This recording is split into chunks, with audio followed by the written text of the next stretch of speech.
Chúc bà phúc như Đông Hải. Cảm ơn. Nhan lão thái thái, chủ tịch tập đoàn Nhan thị.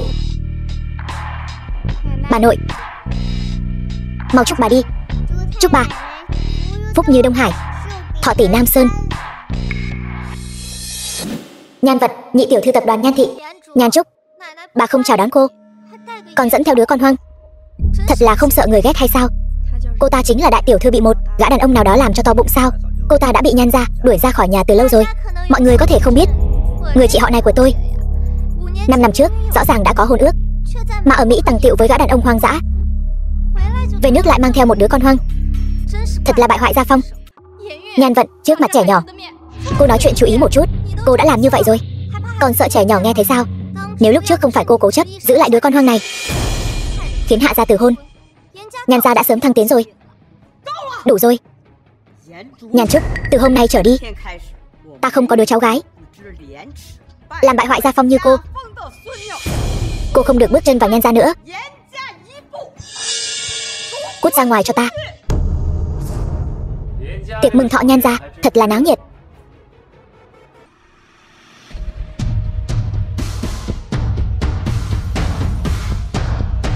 Phó Bạc Ngôn, chủ tịch tập đoàn Phó thị.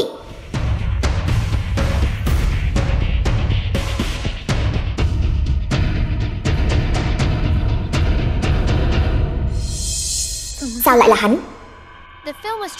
Phó tổng đại giá Quang Lâm, Nhan gia chúng tôi thật vinh hạnh. Nhan Vận tự ý gửi thiệp mời cho phó tổng, không ngờ phó tổng thật sự đến. Nhan Vận nhị tiểu thư thật là có mặt mũi, vậy mà mời được cả phó tổng đến. Sản nghiệp của phó tổng trải rộng trong và ngoài nước, nếu Nhan gia có thể hợp tác, vậy như hổ mọc thêm cánh. Hai người còn đứng đây làm gì, còn không mau cút ra ngoài. Nhan Vận, cô đừng có quá đáng. Phó tổng, ngài không biết đấy thôi, chị gái tôi này bị gã đàn ông nào đó làm cho to bụng, còn vênh váo tự đắc. Nếu có đắc tội với ngài, tôi thay mặt cô ta xin lỗi. Đều nói là chuyện xấu trong nhà không nên nói ra ngoài. Nhan Vận tiểu thư, cô cứ ở nơi này nhắc đến chuyện đó, không nhận ra cô rất quan tâm đến thể diện của Nhan gia đó. Hôm nay nghe nói cố nhân ở đây mới nể mặt đến, nếu không một Nhan gia nhỏ bé còn chưa xứng mời tôi. Nhan Trúc tiểu thư, lâu rồi không gặp.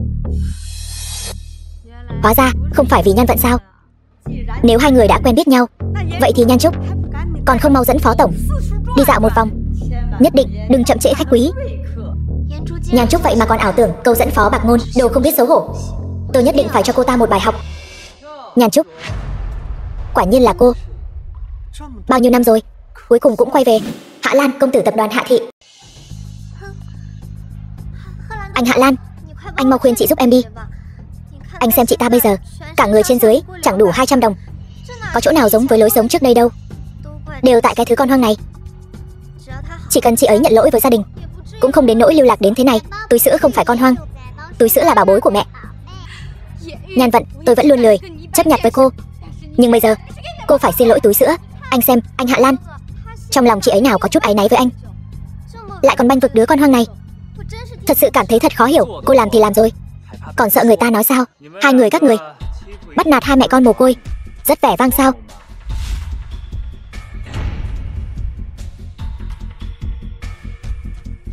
Vừa rồi cô Nhan Trúc nói bảo cô xin lỗi con bé, không nghe thấy sao? Anh Hạ Lan, anh còn chưa biết phải không? Phó tổng cũng là người quen cũ của chị ở Mỹ. Người quen cũ của chị cũng thật nhiều. Cô Nhan Trúc cũng thật lắm trò. Trước là giấu tôi bị người ta làm to bụng, giờ lại câu dẫn phó tổng. Cái trò lăng nhăng cũng thật lắm chiêu. Tôi không có hay không thì cô tự biết. Kiên nhẫn của tôi có hạn. Xin lỗi đứa nhóc.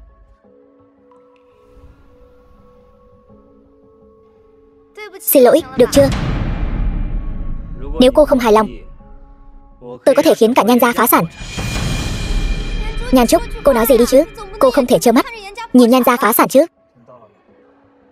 Tôi không muốn chấp nhặt với cô. Mời cô rời khỏi đây. Cô.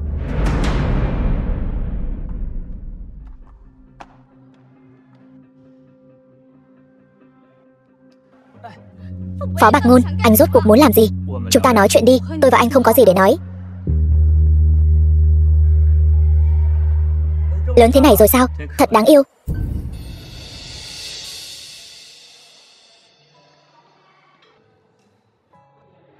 Nhan Trúc, tôi tìm cô 5 năm rồi. Phó tổng, chuyện năm đó chỉ là một tai nạn. Thậm chí tôi còn hận anh vì hủy hoại tất cả của tôi. Chuyện năm đó tôi sẽ điều tra rõ ràng. Nhưng về cô, tôi sẽ không buông tay. Nhan Trúc, ra đây cho tao. Mẹ của mày đâu rồi?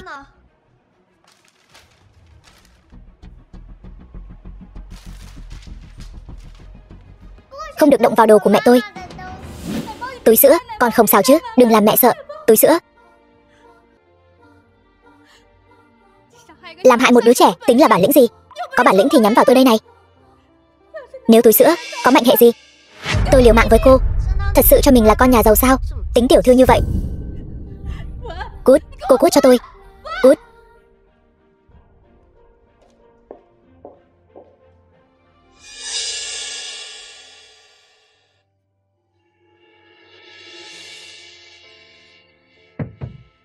Bác sĩ, túi sữa thế nào rồi?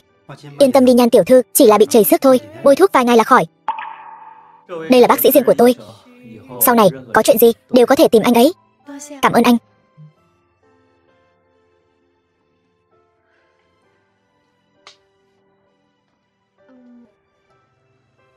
Tôi lúc đó quá hoảng loạn nên mới nghĩ đến việc gọi cho anh.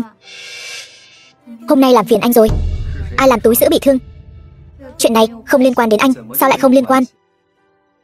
Túi sữa rốt cuộc có phải con của tôi không? Đa tạ Phó tổng đã quan tâm đến chúng tôi. Tôi sẽ cố gắng làm việc chăm chỉ, sẽ không để tập đoàn Phó thị bị thiệt hại về lợi ích. Tôi đi chăm túi sữa đây.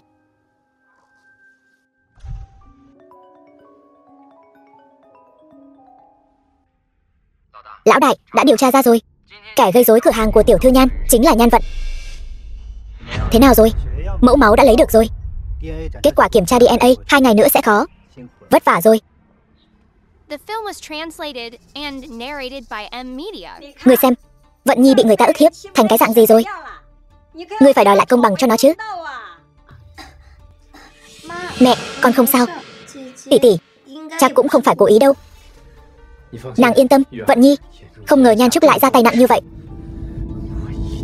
Ta nhất định sẽ báo thù cho nàng. Nhan Trúc, ngươi có phải nghĩ rằng lên giường của Phó Bạc Ngôn rồi là có thể muốn làm gì thì làm? Hạ Lan ca ca, huynh bớt giận. Tỷ tỷ làm với ta những chuyện đó chắc cũng không phải cố ý. Nhan Trúc, đáng đời ngươi bị tên đàn ông nào đó làm cho bụng to ra, đáng đời bị đuổi ra khỏi Nhan gia. Nếu không phải tại nó, bây giờ ngươi vẫn là đại tiểu thư cao ngạo của Nhan gia. Bây giờ ta sẽ ném nó ra ngoài.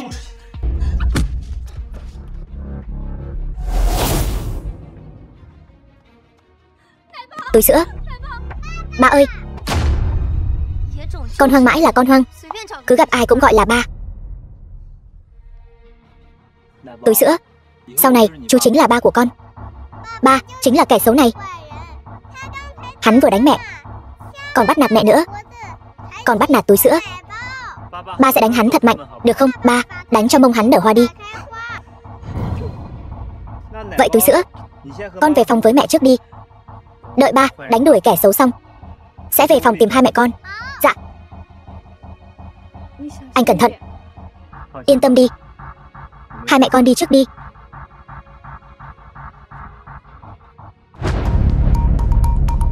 Phó Bạc Ngôn, người thật sự rất bảo vệ cô ta đấy.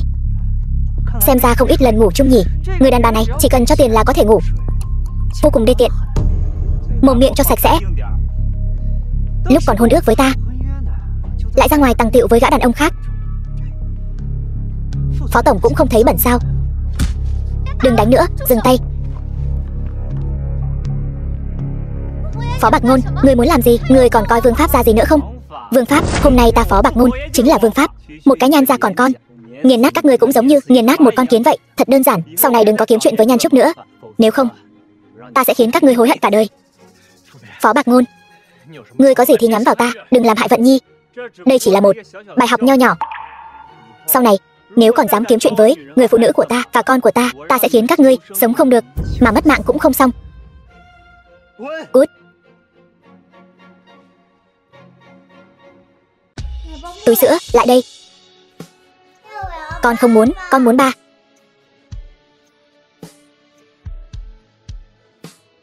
Túi sữa sao biết? Chú là ba của con. Có một lần mẹ say rượu, túi sữa đều nghe thấy hết. Túi sữa đừng nói bậy. Túi sữa lại đây mau. Con không muốn, con muốn ba. Ba ở đây nè. Ba sau này sẽ không rời xa túi sữa nữa được không? Tuyệt quá. Túi sữa cuối cùng cũng có ba rồi.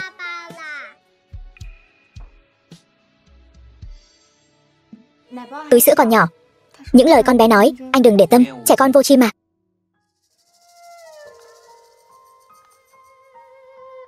Báo cáo xét nghiệm. Nhàn Trúc, túi sữa là con của tôi. Cho tôi một cơ hội bù đắp cho hai mẹ con.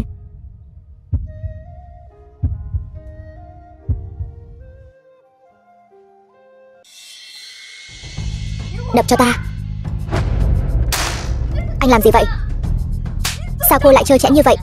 Năm đó có con hoang, bây giờ lại làm tình nhân của người ta. Thể diện của Nhan gia ta đều bị cô làm mất hết. Tôi không có. Sao lại không có? Nhan Trúc, cô dựa vào đàn ông để leo lên, cả danh phận cũng không có. Không phải tình nhân thì là gì? Túi sữa phải nghe lời ba, phải bảo vệ mẹ. Một đứa con hoang lấy đâu ra ba? Có lẽ Nhan Trúc bên ngoài ngủ với quá nhiều đàn ông, gặp một người nhận một người thôi. Những lời khó nghe như vậy các người cũng dám nói. Trong lòng các người còn xem tôi là người nhà sao? Từ ngày đuổi cô ra khỏi Nhan gia, cô chính là nỗi nhục của Nhan gia. Là ai đang xô ở nhà tôi vậy? Phó tổng, sao ngài lại đến đây?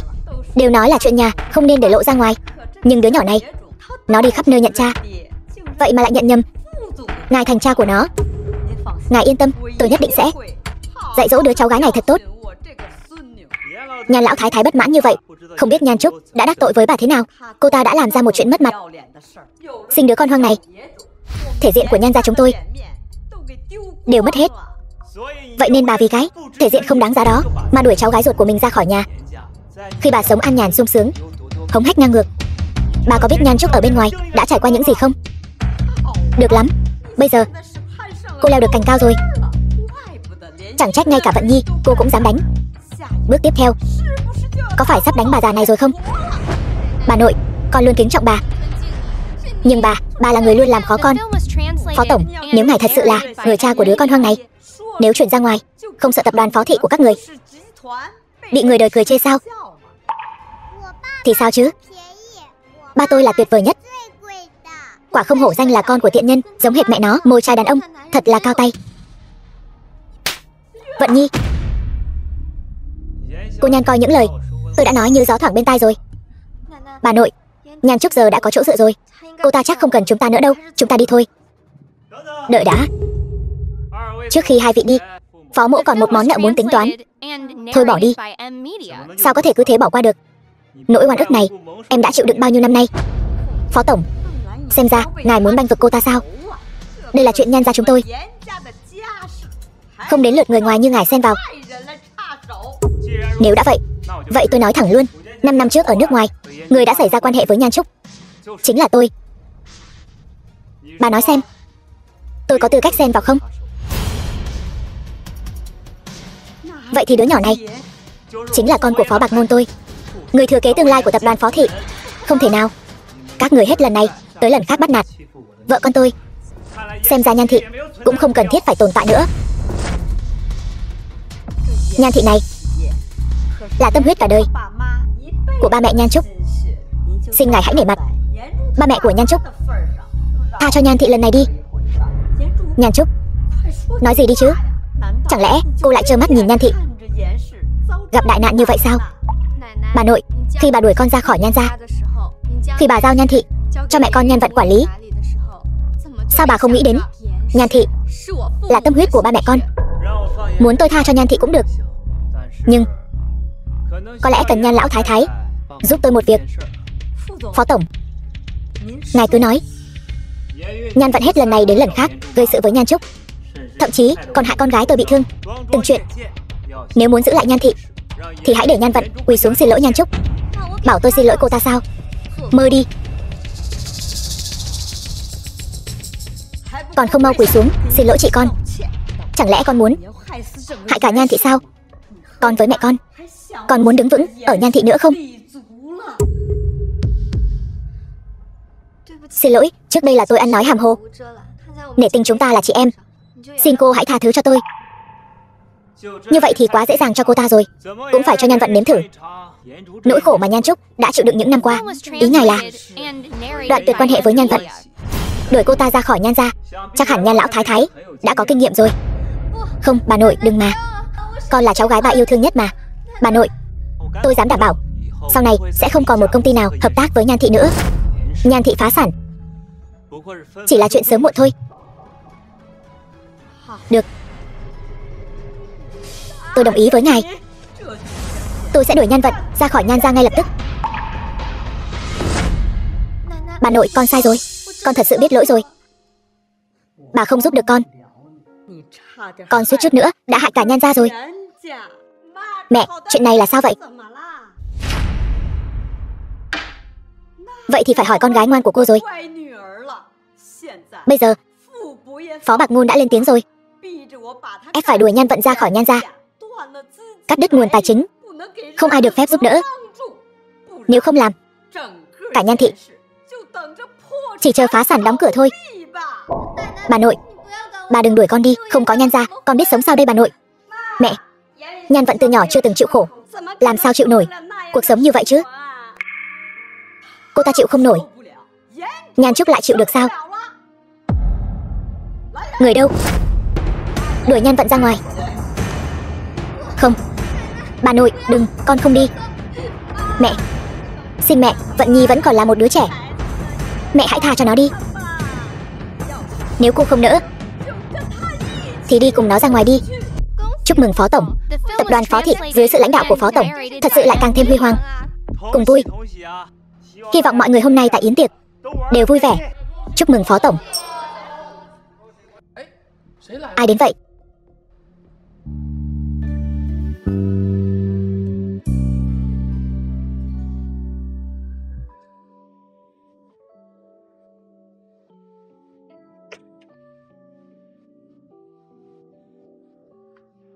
Em đến rồi. Lễ phục làm gấp nên mất chút thời gian. Không làm anh mất mặt chứ. Nhan Trúc, em đẹp quá.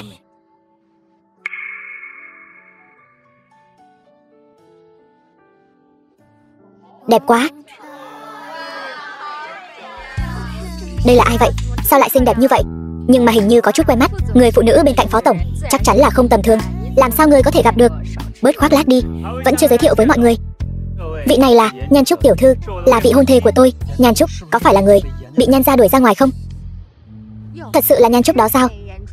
Ta ở tiệc thọ của Nhan lão thái thái đã gặp. Nghe nói Nhan tiểu thư này không đứng đắn lắm. Phó Tổng có phải bị cô ta mê hoặc rồi không? Tôi và Nhan Trúc tiểu thư 5 năm trước đã đứng ước ở nước ngoài và có một con gái.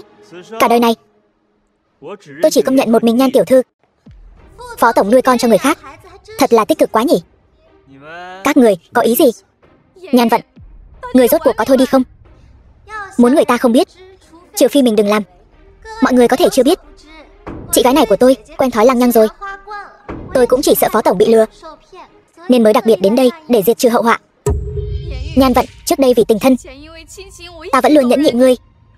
Không ngờ ngươi không những không biết hối cải mà còn được đằng chân lân đằng đầu. Ngươi thật sự cho rằng ta không dám phản kích sao? Nổi giận rồi. Nhan Trúc, năm đó ở nước ngoài rõ ràng là ngươi bị mấy tên lang thang làm nhục, sao lại biến thành Phó Tổng được? Ta biết ngươi vẫn luôn nóng lòng muốn tìm tra cho đứa con hoang của ngươi, nhưng như vậy đối với Phó Tổng thật sự quá bất công. Nhan Vận, năm đó ở nước ngoài ta đã gặp chuyện gì? Sao ngươi lại biết rõ như vậy? Tất nhiên là vì Nhan Vận quan tâm cô rồi. Ngược lại là cô, người làm chị gái, lại còn dám đuổi cô ấy ra khỏi nhà. Thật là lòng dạ rắn rết. Hạ công tử, e là mọi chuyện không như vậy. Ý anh là gì? Ý tôi là nguyên nhân Nhan Vận tiểu thư biết rõ mọi chuyện như vậy là bởi vì đám người lang thang đó chính là do cô ta sắp xếp. Anh bớt ngụy biện đi. Phó Tổng nói chuyện phải có bằng chứng. Trùng hợp thay, tôi Phó Bạc Ngôn chưa bao giờ đánh trận nào mà không chuẩn bị. Bằng chứng tôi thật sự có.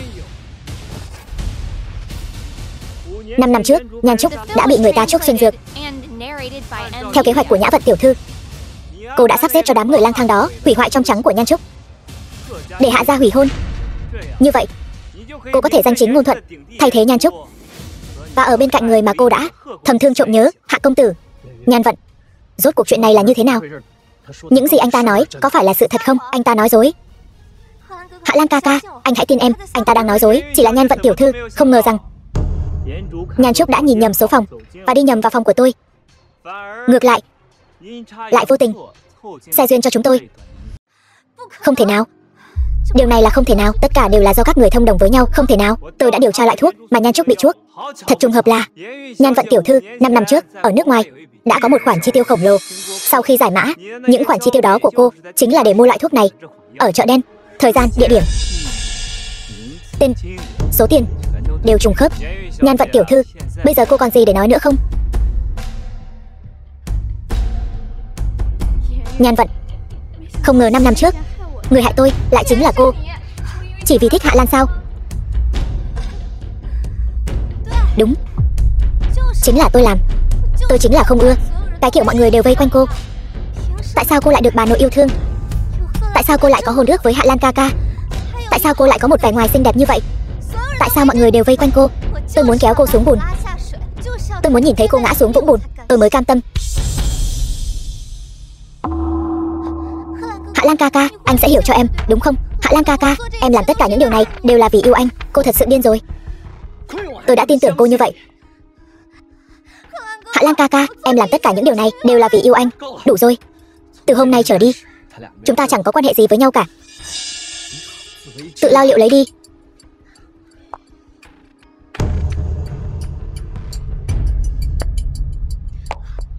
Hạ Lan ca ca.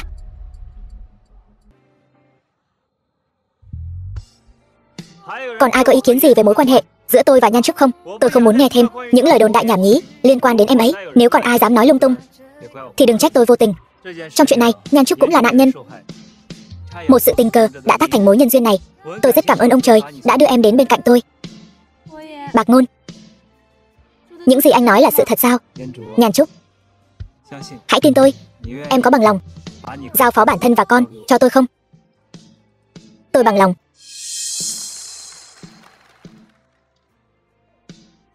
Hỷ sự lớn như vậy của tập đoàn Phó Thị, sao có thể thiếu ta được chứ?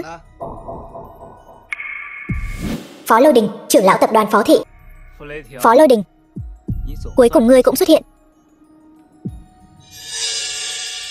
Bạc Ngôn, đã lâu không gặp. Thúc mấy năm nay rất nhớ cháu đấy. Cháu cũng rất nhớ Thúc, nhất là những chuyện Thúc đã làm với cháu. Cháu muốn quên cũng không quên được. Thúc cũng vậy. Vậy Thúc trở về là muốn tìm cháu tính sổ sao? Nói gì vậy? Ta là Thúc của cháu mà, sao có thể hại cháu được?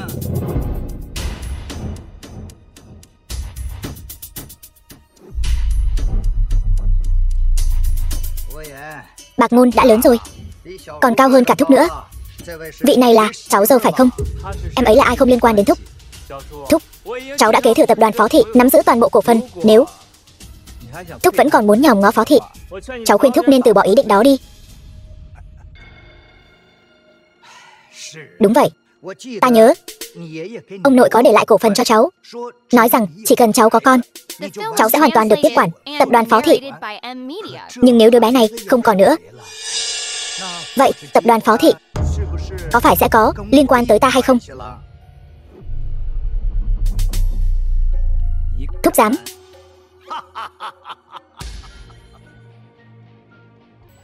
Kéo búa bao. 3 thắng rồi. Kéo búa bao. 3 thua rồi. Túi sữa có 3 rồi, liền không thích mẹ nữa sao? Túi sữa thích mẹ nhất. Ba mẹ, có thể sinh cho con một em trai hoặc em gái không? Vậy túi sữa muốn có em trai hay em gái? Túi sữa muốn có em gái. Được. Vậy ba mẹ sẽ sinh cho túi sữa một em gái. Cái con bé nghịch ngợm này. Quỷ nghịch ngợm. Alo, xin chào. Đại tiểu thư, không ổn rồi, lão phu nhân ngã bệnh rồi. Cái gì? Bà nội, bà không bị bệnh sao? Sao? Con còn mong bà bị bệnh hay sao? Nếu bà nội không sao, vậy con đi trước. Đã đến rồi thì đừng vội đi. Bà nội có việc tìm con. Bà nội, bà tốn bao nhiêu công sức gọi con về. Có chuyện gì thì cứ nói thẳng đi. Cái gì là tốn bao nhiêu công sức chứ? Chỉ cần con còn mang họ Nhan, bà gọi con về thì con phải về. Năm đó bà đuổi con ra khỏi nhà, muốn đoạn tuyệt quan hệ. Sao không nhớ con mang họ Nhan? Con tập đoàn Nhan gia gặp chuyện, là người Nhan gia, con có trách nhiệm giúp đỡ giải quyết. Lúc hưởng phúc, bà nội đuổi con ra khỏi nhà. Lúc khó khăn lại nghĩ đến việc để con giải quyết. Vô lễ. Trong mắt con còn có bà nội này nữa không? Người không màng đến tình thân không phải là con. Túi sữa còn đang đợi con ở nhà. Con về trước đây. Chỉ cần con chịu giúp Nhan gia, bà có thể để con mang theo đứa con hoang trở về Nhan gia, nhận tổ quy tông. Bà nội, bà cho rằng tình thân có thể được xem như trao đổi lợi ích sao? Bà dựa vào đâu mà nghĩ con sẽ giúp Nhan thị? Con còn mong Nhan thị phá sản ấy chứ? Cô, sao cô có thể nói ra những lời đại nghịch bất đạo như vậy? Dù sao thì Nhan thị cũng là sản nghiệp cha mẹ cô gây dựng nên lúc sinh thời. Cô đúng là đứa con gái bất hiếu. Bà cũng biết Nhan thị là sản nghiệp cha mẹ tôi để lại. Người đuổi tôi ra khỏi nhà là bà. Người giao Nhan thị cho mẹ của Nhan Vận cũng là bà. Bây giờ bà lại nhớ đến tôi sao? Như bà đã nói, Nhan thị không phải muốn vào là vào được. Tôi cũng chẳng muốn vào cái nhà này. Tôi cũng chẳng thèm. Tôi cũng không có năng lực cứu Nhan gia. Bà hãy tìm người khác đi.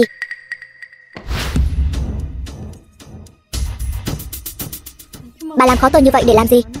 Cho dù tôi có bán công ty của mình đi nữa thì muốn cứu Nhan gia cũng chỉ như muối bỏ bể. Cô không có, nhưng Phó Bạc Ngôn thì có. Thì ra là vậy. Bà trăm phương ngàn kế lừa tôi quay về, ra mục đích là Phó Bạc Ngôn. Tin tức của Phó Bạc Ngôn và Tần Như Tuyết cô cũng thấy rồi chứ. Nhân lúc cô còn có tiếng nói, hãy cứu Nhan gia.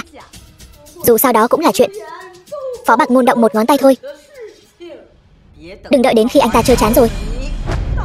Đến lúc đó sẽ uổng công vô ích thôi.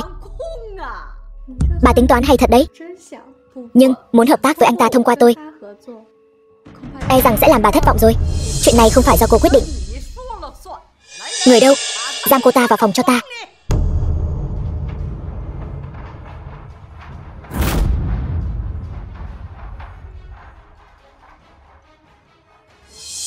Bà nội, cho dù bà có giam cầm tôi thế này cũng vô ích. Đã một đêm trôi qua rồi, Phó Bạc Ngôn vẫn chưa đến tìm tôi. Bà muốn thông qua tôi để Phó Bạc Ngôn giúp đỡ Nhan gia. Không được đâu. Tiểu Trúc, bà biết cháu oán hận bà, nhưng bà cũng là bất đắc dĩ mà. Cổ đông của Nhan thị nhiều như vậy, bà phải có trách nhiệm với họ. Chuyện năm đó ồn ào như vậy, nếu bà không làm như thế thì Nhan thị đã sụp đổ rồi. Cháu hiểu. Vì vậy những năm nay cháu vẫn luôn đến chúc thọ bà. Nhưng đây không phải là lý do để bà ép buộc cháu. Đừng có được voi đòi tiên. Tình đầu của Phó Bạc Ngôn, Tần Như Tuyết vẫn còn đó. Cháu không có lo lắng gì sao? Đợi đến khi hai người họ nối lại tình xưa, đến lúc đó thì cháu thật sự chẳng còn tác dụng gì nữa. Đây là chuyện của cháu, không liên quan đến bà. Được, cút đi cho khuất mắt tôi. Coi như tôi không có đứa cháu gái này. Đừng để tôi nhìn thấy cô nữa.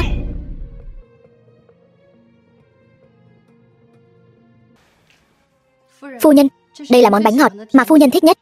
Phu nhân dùng một chút đi, đừng giận Tiểu Trúc nữa. Nó cũng không dễ dàng gì. Tôi thì dễ dàng lắm sao? Tôi một mình quán xuyến cả Nhan gia. Lẽ nào thật sự không còn cách nào khác sao? Con thiếu bao nhiêu tiền? Con có cách. Sao con lại về đây? Bà nội Nhan Trúc không mang đến tình thân, nhưng con thì khác. Con đây không phải đã quay lại giúp bà rồi sao? Con sao? Bà nội, con và Hạ Lan đã ở bên nhau rồi. Hạ gia đã đồng ý giúp chúng ta vượt qua khó khăn rồi. Bà nói xem, có phải là nhờ con không? Vận Nhi mới là cháu gái ngoan của bà. Em không sao, bây giờ sẽ quay về. May mà trước khi về Nhan gia, chúng ta đã bàn bạc kỹ đối sách. Nếu không, em thật sự sợ anh sẽ tìm em khắp thế gian, rồi để bà nội nắm được thóp chúng ta.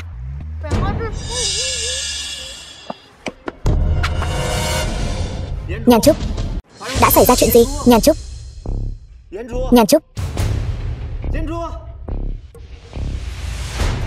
Hiểu Thân, Hạ công tử, ngươi không cần biết ta là ai. Ta có một món quà muốn tặng ngươi. Nhàn Trúc,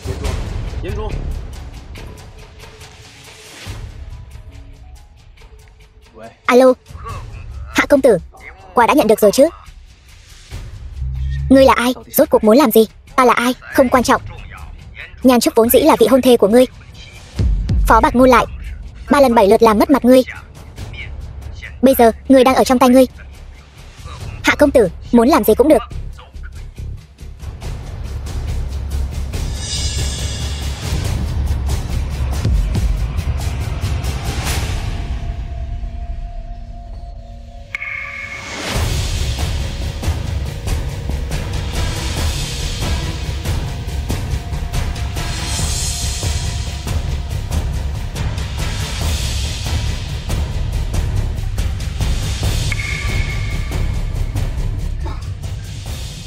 Ngươi tỉnh rồi.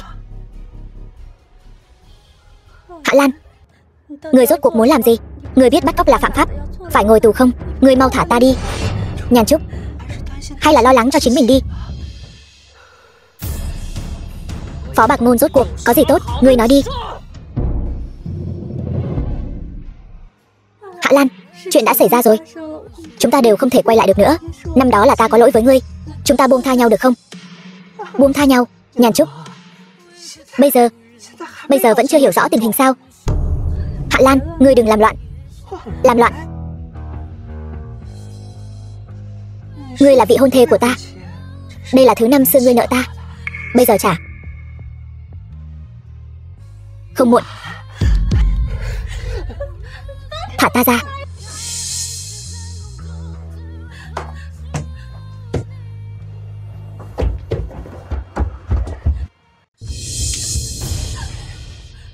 Ngươi thả ta ra. Nhàn Trúc, đừng phí sức nữa. Ngươi chạy không thoát đâu. Tra được chưa? Hiện tại chỉ có thể khóa tín hiệu cùng với địa điểm biến mất cuối cùng. Vừa mới điều tra tất cả camera gần đó. Trong một góc nhìn, tìm được người bắt cóc Nhan tiểu thư. Là ai? Phó Lôi Đình. Ta vốn không muốn dồn hắn vào đường cùng. Đây là hắn ép ta. Các ngươi đang làm gì? Thật không biết xấu hổ. Giữa ban ngày ban mặt lại câu dẫn. Hạ Lan ca ca. Nhàn Trúc, ngươi thật không biết xấu hổ. Là Hạ Lan bắt cóc ta đến đây. Nhàn Trúc, lương tâm của ngươi đâu? Hạ Lan ca ca đối với ngươi tốt như vậy, ngươi lại cứ muốn ở bên Phó Bạc Ngôn, còn sinh ra một đứa nghiệt chủng. Vận Nhi, là cô ta quyến rũ anh trước. Em nói đúng. Đàn bà như vậy, anh chạm vào cũng thấy bẩn. Hay là thế này, anh giao cô ta cho em muốn xử trí thế nào cũng được. Con đàn bà đê tiện này, hôm nay em sẽ thay anh dạy dỗ cô ta một bài học. Cô muốn làm gì? Nhàn Trúc, không dễ dàng gì mà cô rơi vào tay tôi. Đương nhiên tôi sẽ không để cô được yên ổn. Nhàn Vận, tốt nhất cô nên tỉnh táo lại đi.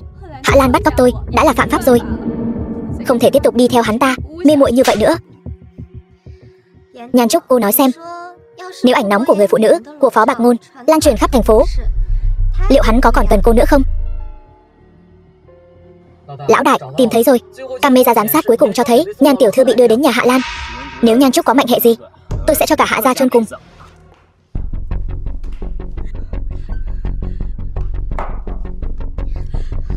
Nhan Trúc, cô nhìn lại bộ dạng bây giờ của mình xem, giống như lũ hạ đẳng vậy. Nhan Vận, cô thật đáng thương, luôn sống trong cái bóng của tôi, nên cô mới hận tôi như vậy phải không? Cô Vận Nhi, đủ rồi, đừng gây ra án mạng.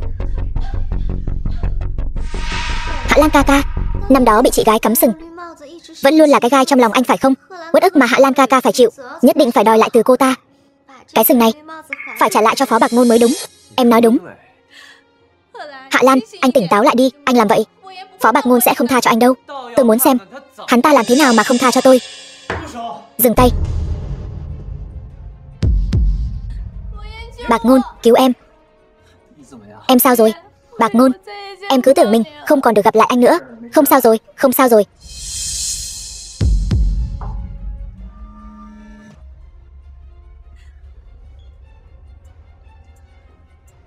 Em yên tâm, tất cả những kẻ bắt nạt em, anh sẽ khiến chúng phải trả giá đắt. Phó Bạc Ngôn, dù anh có quyền lực đến đâu, nhưng đây là hạ gia của tôi. Anh muốn làm gì? Tất cả ra ngoài chờ tôi. Ông nội.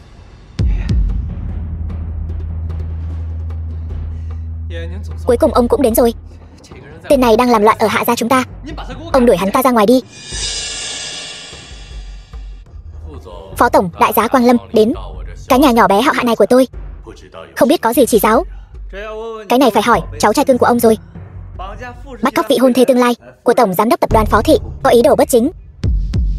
Hạ gia các người là muốn đối đầu với tập đoàn Phó Thị của tôi sao? Ông nội, đừng để hắn ta lừa. Đường đường là hạ gia lại sợ hắn ta sao? Hạ gia chúng tôi còn chưa đến lượt loại đàn bà không ra gì như cô lên mặt dạy đời. Hạ Lan ca ca. Ông nội dạy dỗ phải, nhưng những gì Vận Nhi nói cũng không phải là không có lý. Hạ lão vất vả gây dựng cơ nghiệp lớn như vậy, tôi nghĩ cũng không muốn bị hủy hoại như vậy nhỉ. Vậy ý ngài là đứa cháu trai của ông cùng người phụ nữ này sỉ nhục Nhan Trúc? Tôi muốn cả hạ gia chôn cùng. Ông nội, con hồ đồ rồi. Nghiệt chướng.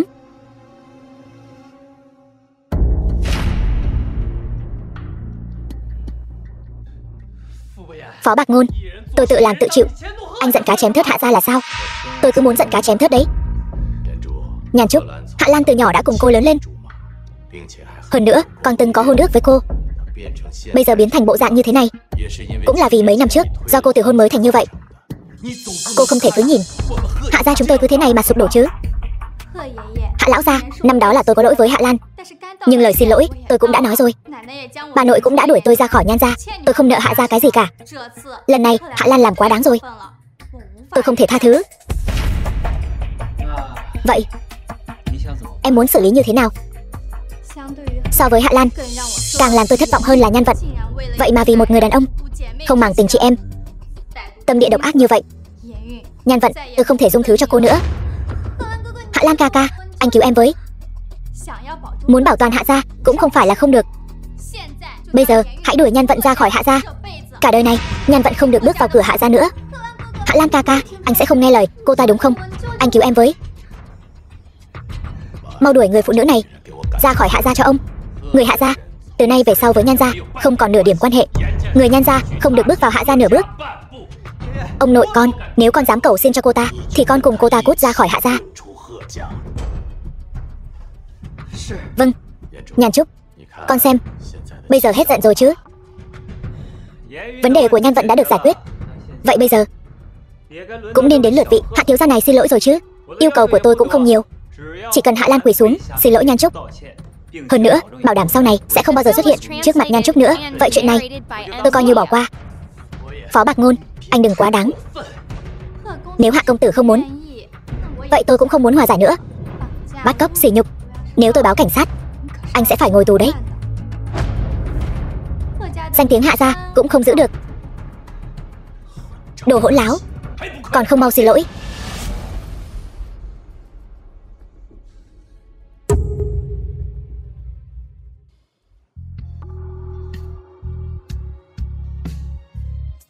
Nhan Trúc, xin lỗi, là tôi bị ma quỷ ám ảnh. Xin cô hãy tha thứ, đừng chấp nhặt với tôi. Cái gì? Hạ gia không định giúp Nhan gia vượt qua khó khăn nữa sao? Không ngờ Hạ gia cũng là đồ nhát gan, sợ thế lực của Phó Bạc Ngôn. Thế mà ngay cả Vận Nhi cũng bị đuổi ra khỏi nhà. Mẹ, giờ phải làm sao đây? Tất cả là tại con tiện nhân Nhan Trúc. Nếu không phải tại cô ta thì anh Hạ Lan đã không bỏ rơi con.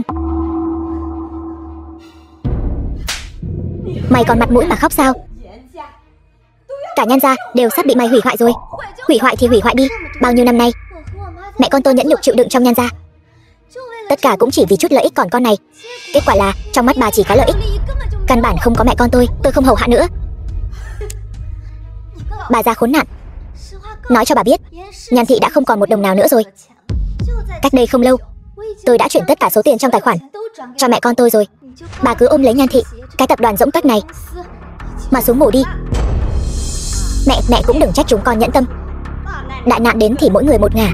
Chúng mày dám làm vậy sao? Mẹ, đây đều là do mẹ dạy chúng con cả đấy. Năm đó khi Nhan Trúc gặp tin xấu, mẹ còn tuyệt tình hơn ai hết mà. Bà dạy bài học này hay lắm. Mẹ, chúng ta đi thôi. Đều tại tôi.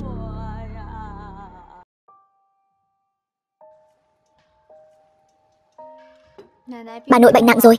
Nhan Vận và mẹ cô ta đã ôm tiền bỏ trốn ra nước ngoài. Em định làm gì? Bạc Ngôn, dù sao thì bà ấy cũng là bà nội của em. Bà ấy có thể bất chấp tình thân, nhưng em thật sự không làm được. Bạc Ngôn, anh có thấy em quá nhu nhược không? Nhan Trúc, chính vì sự lương thiện của em mới là em. Nếu em trở nên vô tình như bọn họ thì đó không còn là em nữa. Em định làm thế nào? Nhan Thị là sản nghiệp của cha mẹ em. Em không thể trơ mắt nhìn Nhan Thị sụp đổ, nhưng cũng tuyệt đối không thể để người khác chiếm lợi nữa. Bạc Ngôn, em muốn mua lại Nhan Thị. Được. Phó tổng, tiếp đãi sơ sài quá. Đây là chút trà ngon duy nhất còn lại trong nhà, mời ngài dùng thử.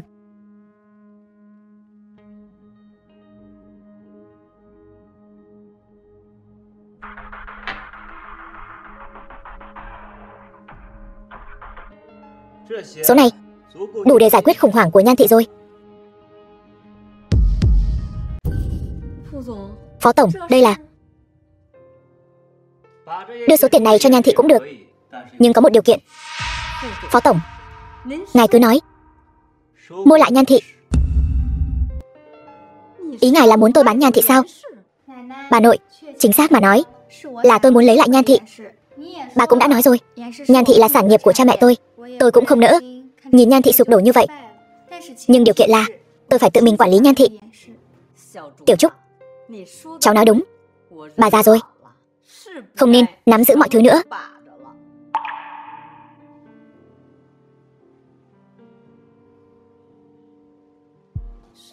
Tiểu Trúc, Nhan Thị này là của cháu. Bà yên tâm, tôi nhất định sẽ làm cho Nhan Thị trở lại thời kỳ huy hoàng. Không còn việc gì nữa, chúng tôi xin phép đi trước. Tiểu Trúc, trước đây đều là lỗi của bà. Bà biết mình sai rồi. Bây giờ cái nhà này vắng vẻ quá, hay là cháu dắt túi sữa về đây ở đi.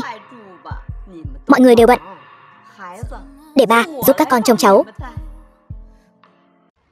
Việc mua lại Tần Thị cần anh đích thân ra nước ngoài ký hợp đồng, có thể phải đi vài ngày. Mọi người ở đây nhất định phải chú ý an toàn. Yên tâm đi, em còn việc của Nhan Thị phải xử lý. Em và con đợi anh về. Túi sữa, con phải nghe lời mẹ, phải ngoan ngoãn. Vâng, tạm biệt ba. Tạm biệt con.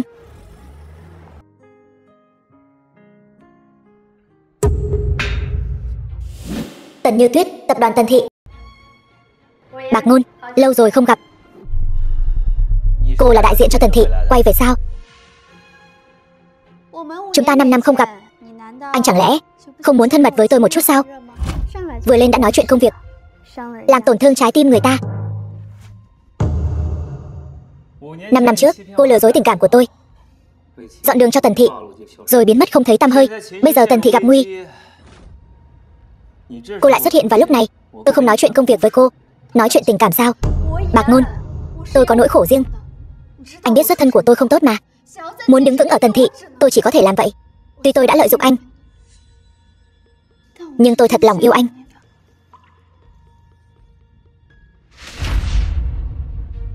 Bây giờ nhìn cô, tôi thấy ghê tởm. Tập đoàn Phó Thị thâu tóm Tần Thị là thế tất yếu. Tôi không quan tâm hôm nay cô muốn làm gì. Ở nơi này sẽ thành công cốc cả thôi. Anh thật sự muốn tuyệt tình như vậy sao? Tuyệt tình? Lúc trước khi cô phản bội tôi thì nên nghĩ đến điều này. Tôi muốn bù đắp cho anh nên mới quay lại. 5 năm qua, tôi vẫn luôn nghĩ về anh.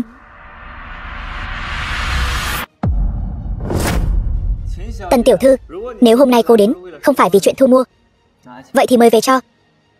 Chúng ta không có gì để nói. Tiễn khách.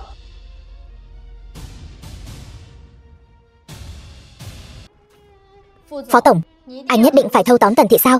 Nhất định. Nếu đã như vậy, vậy tôi cũng không giấu giếm nữa. Bản kế hoạch dự án của tập đoàn Phó Thị đang ở trong tay tôi. Chỉ cần tôi tiết lộ nội dung này ra ngoài, tất cả các dự án tiếp theo của Phó Thị đều sẽ bị tạm dừng. Trong thời gian ngắn, sẽ không còn tư cách khởi động lại nữa. Anh chịu nổi tổn thất này sao? Cô muốn gì? Chỉ cần anh giao hết cổ phiếu Tần Thị trong tay anh cho tôi sẽ trả lại tư liệu này cho anh.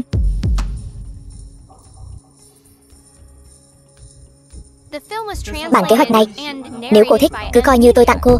Ý anh là gì? Bản kế hoạch này là giả. 51% cổ phần của Tần Thị hiện tại đều đã bị Phó Thị thâu tóm. Trò chơi kết thúc. Phó Bạc Ngôn, anh thật nhẫn tâm. Anh gài bẫy hại tôi. Chỉ bằng cô còn chưa xứng để tôi gài bẫy. Phó Bạc Ngôn, anh có biết hậu quả nếu tôi không giành được Tần Thị là gì không? Tôi sẽ bị Tần Thị đuổi ra khỏi nhà. Mọi người sẽ không còn công nhận thân phận của tôi nữa. Liên quan gì đến tôi? Sao anh lại tuyệt tình như vậy? Tần tiểu thư, vụ tông xe trước đây, cô thật sự nghĩ rằng tôi không biết gì sao? Phó Bạc Ngôn, rõ ràng là anh phụ tôi. Con đàn bà đó, từ lúc tôi không có ở đây, trơ trẽn cầu dẫn anh. Tôi chỉ cho cô ta một bài học. Vậy mà anh không chịu nổi. Tôi sẽ khiến anh quay lại cầu xin tôi thôi. Chúng ta cứ chờ xem. Đi.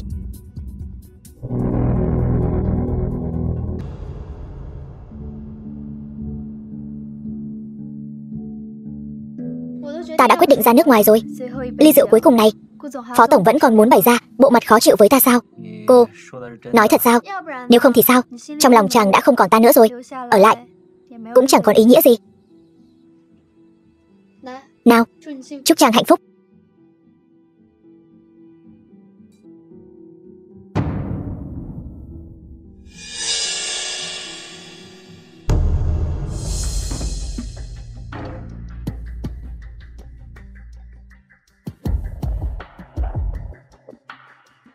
Rượu tiễn biệt, ta đã uống rồi.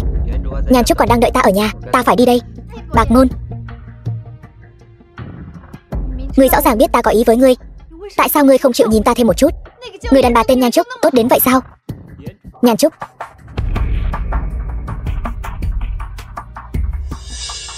bỏ thuốc cho ta sao? Bạc Ngôn, ngươi nghĩ tối nay ngươi còn đi được sao? Có phải rất nóng không? Lại đây, ta giúp chàng.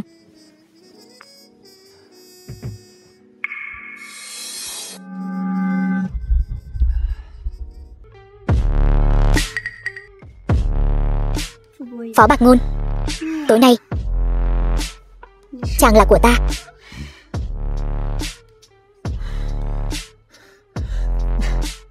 Chỉ bằng chút thuốc này mà muốn giữ ta lại,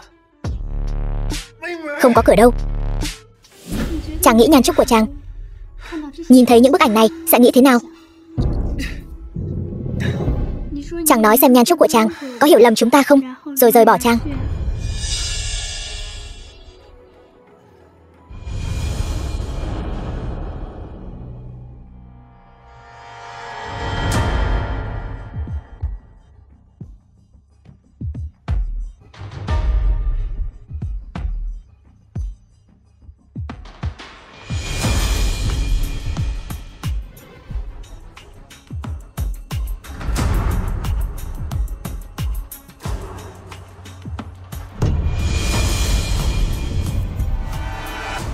Phó Bạc Ngôn, đồ cặn bã. Không ổn rồi. Dự tính càng lúc càng mạnh. Ta phải nhanh chóng rời khỏi đây. Phó Bạc Ngôn, anh sao vậy? Phó Bạc Ngôn, anh làm sao vậy? Tỉnh lại đi. Nhan Trúc, sao em lại ở đây? Anh bị làm sao vậy? Anh bị bỏ thuốc rồi. Em ra ngoài gọi điện cho Hiểu Thần. Nhan Trúc, anh khó chịu quá.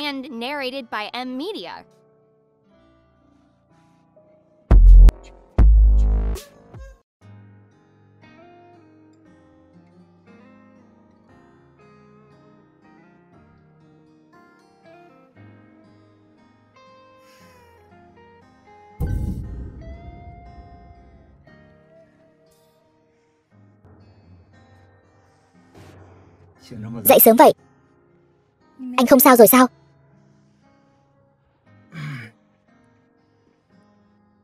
Nếu là do thuốc thì... Vậy anh không sao rồi. Nếu là chuyện khác thì... Sao vậy? Còn chỗ nào bị thương sao? Nhàn Trúc, chỉ cần có em bên cạnh anh, còn hiệu quả hơn bất kỳ loại thuốc nào. Tối qua anh hơi mạnh tay, không làm em bị thương chứ? Anh còn biết sao? Vậy lần này, anh sẽ nhẹ nhàng. Cái gì? Con bảo Thúc ăn cắp tài liệu nội bộ của tập đoàn. Vương Thúc, kế hoạch lần trước con đã mất hết ở chỗ Thúc rồi. Hiện giờ Phó Bạc Ngôn đang ra nước ngoài. Đây là cơ hội tốt nhất của Thúc. Lần này đừng để con lại thất vọng nữa đấy. Đó là tài liệu mật của tập đoàn đấy. Cho nên chỉ cần Phó Lôi Đình hoàn toàn nắm quyền phó thị, với công lao của Vương Thúc, còn lo không có chỗ tốt sao? Được. Nhớ những gì các người đã nói.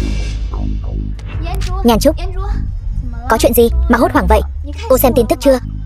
Tin tức gì? Có một chiếc máy bay tư nhân bị rơi. Là của Phó Tổng. Ông lại giở trò trên máy bay sao? Ông thật đáng sợ.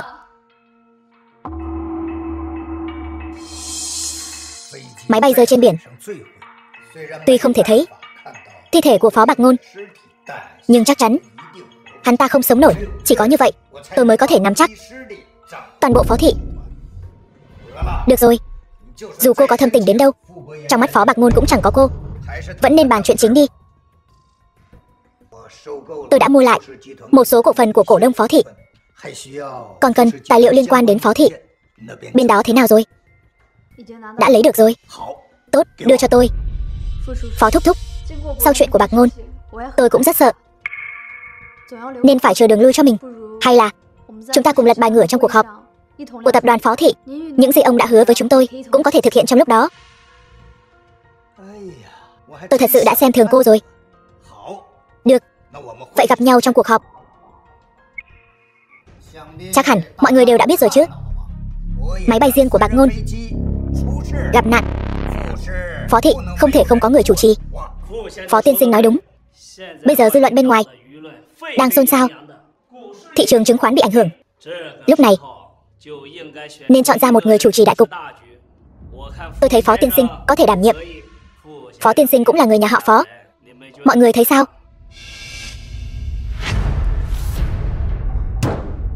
Tôi thấy không được. Máy bay rơi xuống biển, chủ tịch vẫn chưa có tin tức, nhưng không có nghĩa là anh ấy đã mất. Từ bao giờ trợ lý lại có thể phát biểu trong cuộc họp hội thế? Tôi là trợ lý đặc biệt của Phó Tổng. Trong thời gian anh ấy vắng mặt, có quyền thay mặt chủ tịch vẫn hơn một người ngoài như ông. Tôi chỉ đưa ra một đề nghị. Cậu có vẻ hơi căng thẳng quá rồi đấy. Nếu Phó tiên sinh thực sự có thể quay lại, vậy thì phó thị vẫn là của anh ấy.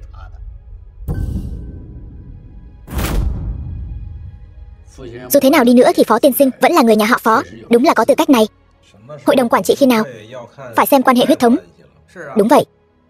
Phó tiên sinh đột nhiên trở về, cũng không hiểu rõ về phó thị, cũng không phụ trách dự án, không thể ra một cách mạo hiểm như vậy được. Giờ phải làm sao đây?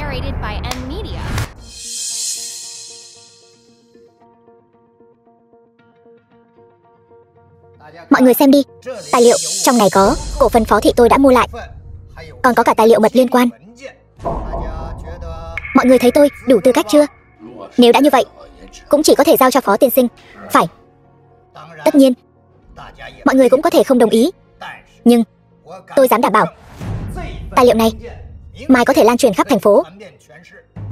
Đến lúc đó, sống còn của phó thị, mọi người đều phải gánh chịu. Ngươi hèn hạ, nước cờ hay thật, nhưng tiếc là vẫn phải làm Thúc Thúc thất vọng rồi. Phó Bạc Ngôn, anh đúng là mạng lớn. Anh vậy mà không mất mạng. Em biết anh nhất định sẽ không sao. Phó Tổng, cuối cùng anh cũng đã trở lại. Trở lại thì đã sao? Ở đây có tài liệu cốt lõi của tập đoàn Phó thị. Anh không còn cơ hội nào nữa.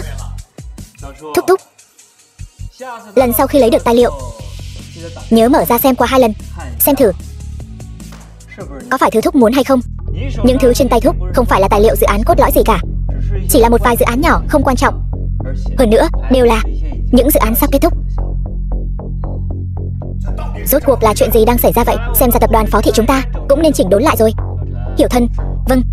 Còn không mau trói tên bại hoại của tập đoàn chúng ta lại.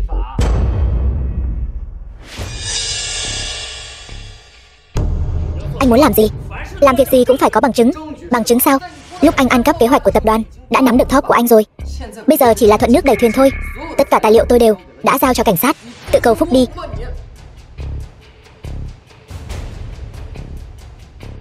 Tần tiểu thư, không ngờ cô lại đầu quân cho thúc thúc của tôi. Chẳng phải là nhờ anh ban tặng hay sao? Tôi cũng là hết cách rồi. Tôi không thể quay về Tần gia nữa. Bạc Ngôn, có một chuyện ta thật sự không hiểu. Làm sao anh sống sót sau vụ tai nạn máy bay được? Hay là thúc thúc đoán xem sao? Tôi đã làm thế nào? Tôi đã điều tra rất kỹ. Thời gian Tần thị thu mua rất gấp gáp. Tôi còn mua chuộc được một số người. Cả lúc anh lên máy bay, người của tôi cũng nhìn thấy anh lên máy bay. Anh không có lý do gì mà không mất mạng được. Bất đắc dĩ phải thừa nhận, kế hoạch của thúc thúc thật sự rất hoàn mỹ. Nhưng tiếc là thúc làm sao có thể chắc chắn người của thúc sẽ không phản bội thúc chứ? Ý gì? Tài liệu mật vừa rồi đã xảy ra sai sót. Ta cứ tưởng thúc thúc có thể hiểu rõ nguyên nhân trong đó chứ. Thì ra là ngươi. Thảo nào kỳ quái vậy. Từ đầu ngươi đã không muốn hợp tác với ta. Tần thúc thúc sao có thể nói như vậy chứ? Lúc đầu ta cũng thật lòng muốn hợp tác với ngài. Chỉ là đối tượng hợp tác này cũng không chỉ có mỗi ngài. Bạc Ngôn, Phó Lôi Đình đã mua chuộc người. Máy bay của anh đã bị động tay động chân, anh đổi sang chuyến bay khác đi. Còn có Vương Thần Vũ của tập đoàn đang thay bọn ta thu thập tài liệu mật của Phó Thị. Anh bảo Hiểu Thần chuẩn bị trước một phần đi. Bên tôi sẽ chuẩn bị một bản giả lừa gạt Phó Lôi Đình. Tại sao lại giúp tôi? Bạc Ngôn, dù sao thì tôi cũng từng thật lòng yêu anh. Tôi không muốn anh xảy ra chuyện. Được. Lần này tôi đến Tần thị ký kết hợp đồng, sẽ giúp cô lấy lại sự công nhận, để cô trở lại Tần thị. Phó Bạc Ngôn phụ bạc ngươi như vậy, ngươi vậy mà vẫn bằng lòng giúp hắn. Phó Lôi Đình, kỳ thực ngươi vẫn luôn hiểu lầm rồi. Ta hận Phó Bạc Ngôn phụ bạc ta là bởi vì ta yêu hắn. Tôi đối phó với Nhan Trúc hay hợp tác với ngài cũng vậy, chung quy lại là ta muốn có được Phó Bạc Ngôn, chứ không phải cùng ngươi hại hắn. Ngươi làm vậy có lợi ích gì cho ngươi? Hắn có thể cưới ngươi sao? Tôi có thể giúp Tần tiểu thư trở lại Tần thị, để Tần thị thừa nhận thân phận của cô ấy, để Tần tiểu thư đứng vững gót chân ở Tần thị. Được rồi, lần này coi như ta chịu thua. Thúc thúc tưởng rằng tập đoàn Phó Thị của ta muốn đến thì đến, muốn đi thì đi sao? Vậy người muốn thế nào? Không giấu gì thúc, lần này tôi xuất ngoại. Ngoài việc ký kết hợp đồng với tập đoàn Tần thị, còn tiện thể làm một số việc khác. Mọi thứ đã chuẩn bị xong cả rồi. Theo lý mà nói, thúc thúc 5 năm trước đã nên xuống mồ rồi, mà bây giờ còn ở đây đấu với tôi là vì những ngành nghề mờ ám này. Tôi bất tài truy lùng những ngành nghề mờ ám này, quả thực tốn không ít thời gian. Nhưng mà vừa đúng lúc thu thập hết tất cả những hồ sơ phạm tội xuyên quốc gia của thúc. Ngươi được lắm. Xem ra ngươi thật sự là cánh đã cứng cáp rồi.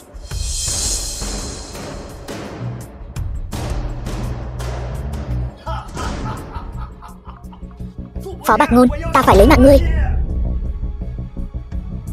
Thả ta ra, đem xuống. Phó Thị là của ta. Phó Thị là của ta. Bạc Ngôn, thật tốt quá. Em biết ngay anh nhất định sẽ không sao mà. Nhan Trúc, anh sợ Phó Lôi Đình gây bất lợi cho em, vậy nên anh đã giấu em, khiến em lo lắng rồi. Anh đừng bỏ em nữa. Em thật sự không thể sống thiếu anh. Nếu anh có mệnh hệ gì, em cũng không sống nữa. Không sao rồi. Hai người đủ rồi đấy. Bên cạnh còn có người sống sờ sờ đây này. Tần tiểu thư, tôi sắp xuất ngoại về Tần gia rồi. Phó Bạc Ngôn rất yêu cô, cũng mong cô đừng phụ lòng anh ấy. Sẽ không đâu, vì tôi rất yêu anh ấy.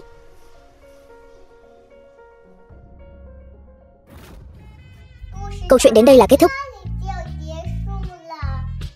Không giống như mọi người tưởng tượng, một hôn lễ xa hoa. Ba mẹ nói năm sau mới tổ chức bù, nhưng họ rất yêu nhau.